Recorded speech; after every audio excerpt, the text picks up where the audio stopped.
국민의 눈과 입을 틀어막은 상태로 내년 3월 9일 대통령 선거를 치르겠다는 것입니다.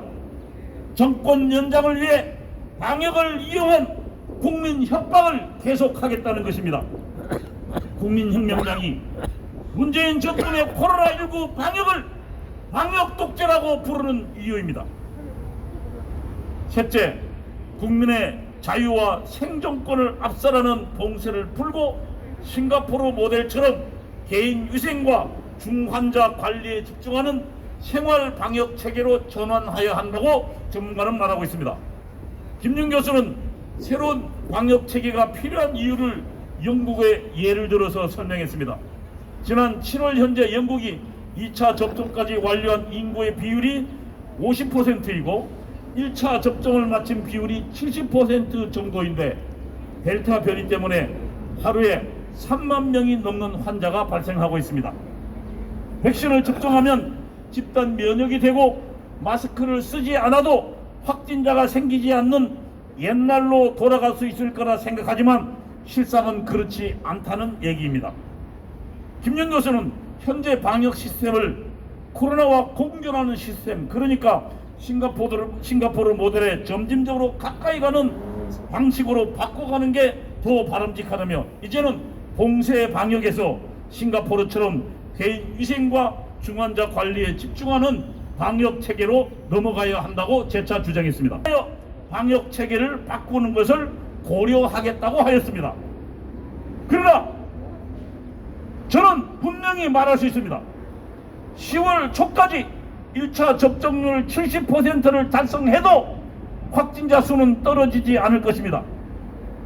문재인 정권은 이를 이유로 다시 봉쇄 위주 방역을 지속할 것입니다.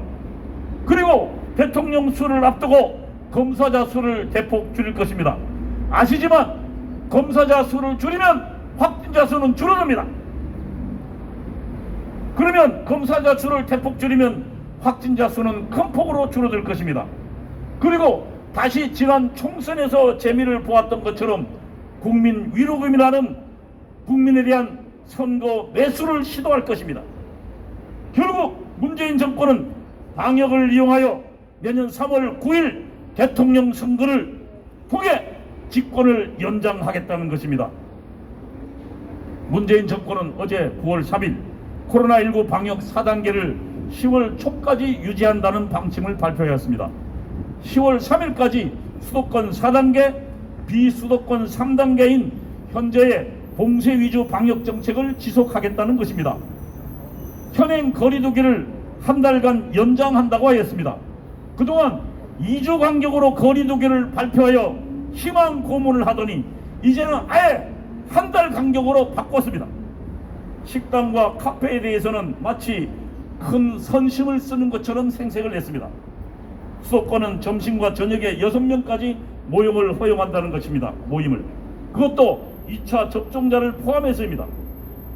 금년 추석 명절의 경우 집안의 접종 완료자를 포함하여 8명까지 모임을 허용한다고 하였습니다.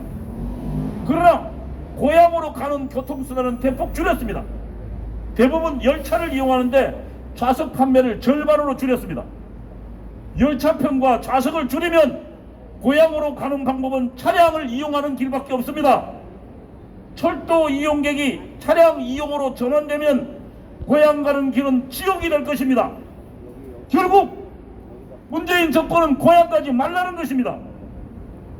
현재 서울의 여론이 문재인 정권에 대한 반대 여론이 가장 높습니다. 문재인 정권이 두려워하는 것은 국민들이 추석 고향 방문을 통하여 반문재인 정서가 전국으로 확산되는 것입니다. 문재인 정권은 아무런 과학적 근거도 없이 국민의 자유로운 활동을 봉쇄하고